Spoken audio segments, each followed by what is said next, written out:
Hi, my name's Rachel Evans. I hope you're doing well. Thanks for giving me a couple of minutes of your time to watch this video. What I want to talk about is this idea of bias or unconscious bias, but really how we then apply it to labels about ourselves, about other people, and how they can interact in a negative way sometimes, our interactions with people. Our unconscious bias is something it's a deeply ingrained and very personal belief or interpretation of something, whether it's our interpretation of spirituality, ethnicity, sexuality, gender identity, etc. These are beliefs that we hold deep within inside us that we apply to social situations. They're unconscious in nature, so they just appear. You may be aware that you see unconscious biases through what we used to call the Freudian slip of old. And the idea of the Freudian slip was really that somebody says something and there's this oops moment. And the oops moment is really kind of a realization that there is this underlying view. Now, somebody may portray themselves have one type of characteristic, but really there's something ingrained within them that they may be trying to suppress, but does actually impact them. Now, we all have our unconscious biases. It's just inherent within each of us, but being aware that we have them is really important. What we do is we take these biases and we apply them to various scenarios.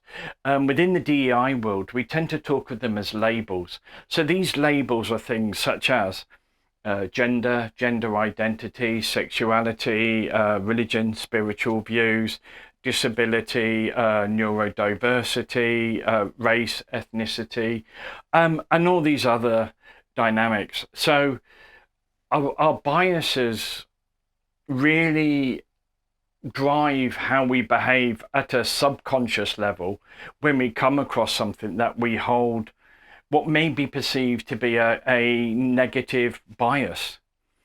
Now, it's something that if we're aware of it, we can do something about, but it is something that we need to be very cognizant of. So it's important that we try and look within ourselves and say, okay, what are our unconscious bias? How do they apply to us, and in what situations, under what labels, etc. And we really try and manage it. So if you think about it from a personal perspective or a workplace perspective, where do you see unconscious bias rear its head? How do you react when you see it? And what do you do when you observe it? Do you engage with the individual, try and correct them? Do you now form a different opinion of somebody? Do you try and change their perspective or something? Or do you just brush it aside and try and ignore it? These are important characteristics that we're talking about here. So how we view about another's sexuality really is quite important. How we feel about somebody's disability, how we feel about somebody's ethnic origin, or their gender identity. So what we do is we take our biases and we apply labels to them. Now, there's various triggers for our biases. And it's very much a perception based, and that could be driven by how we see somebody. So do we see somebody by colour? Do we see the way somebody's dressed and make judgments? If we see a young lady with short hair, do we make judgments about her? If we see a gentleman with long hair, what judgments do we make there? If we see somebody with nail varnish and they happen to be of the male gender and they identify as male, how do we react to that? How do we feel when we see somebody in a wheelchair? How do we feel when somebody sits there silently and doesn't engage? It may be that they're neurodiverse and they're not comfortable engaging with strangers. So These biases we take and we apply them to labels in part based on visual, but we also take them and apply them, as I've already touched upon, based upon how we hear so how do people talk? What do we hear when they talk? How do they sound when they talk? What noises do they make? These are all triggers for our biases, but also when we read about individuals. So we start to form opinions. If you think about it in terms of reading a book of fiction, we try and paint a character. And when we're trying to paint a character, we're using our internal biases as a way to develop a characteristic. So if you imagine we've got all these senses working overtime and we're trying to draw conclusions and we're trying to apply labels to people, those labels in part are built and framed using those unconscious biases. So if we go back again and we think about unconscious bias and now implement labels, how do you think your audio, visual, or other senses play or come into play when you see people that are perceived to be somehow different from you?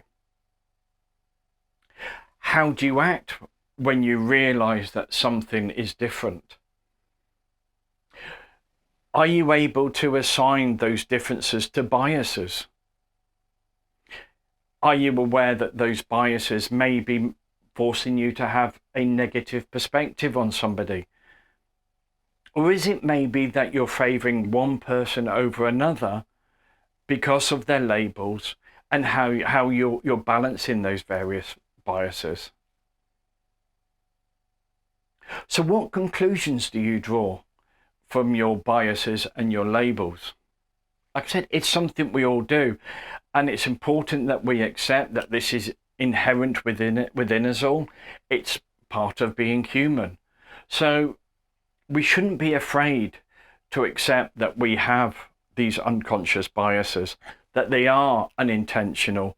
They are the sum of our upbringing, our education, our cultural background, on all these other stimuli that impact the way we view the world around us.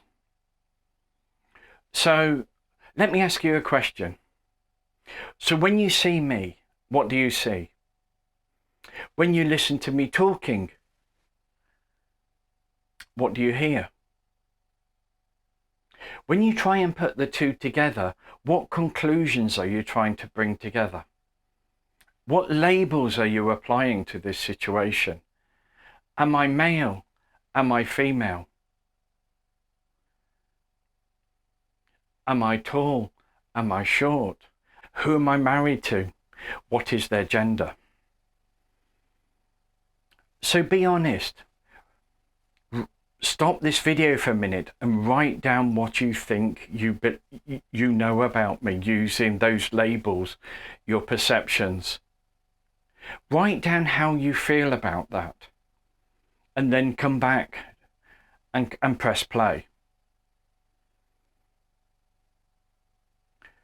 So now you've pressed play, I'm going to reveal my labels. And how accurate are you about that? I'm Irish. I'm married to my wife Jasmine.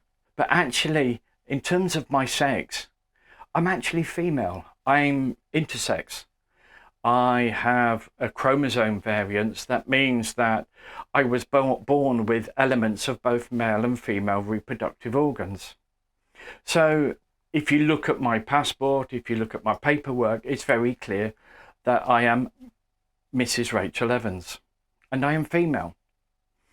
So whether you're right or wrong is to a certain extent irrelevant in terms of this particular conversation, but it's more about how did you draw those conclusions?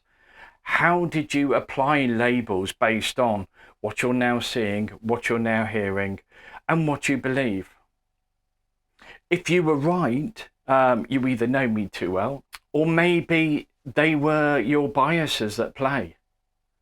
Either way, it's quite an interesting exercise. What it shows is that when our unconscious bias, especially when we start to apply it to those labels, can actually mean that we make a lot of incorrect assumptions about people. We start to label people without knowing all of the information. We don't have the backstory. We don't have the history. It really can be quite messy. So what I'm going to suggest is stop, look at your unconscious biases. Try and identify where you think they may have a negative influence upon your behavior, or your perspective of other people. And try not to label people.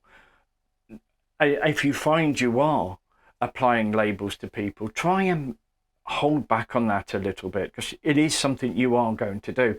Be aware that the assumptions you're going to draw using labels and biases may actually be incorrect, and that really an open mind, an open perspective is really important.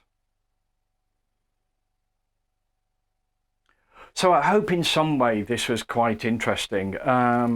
If not, I apologize for wasting your time. But if you're still watching, thank you very much for watching. I'm recording this on a Friday, so if you're watching this on a Friday, have a great weekend. If you're watching it on a Monday, I hope you had a great weekend. Either way, have a great week. And you take care now. Bye.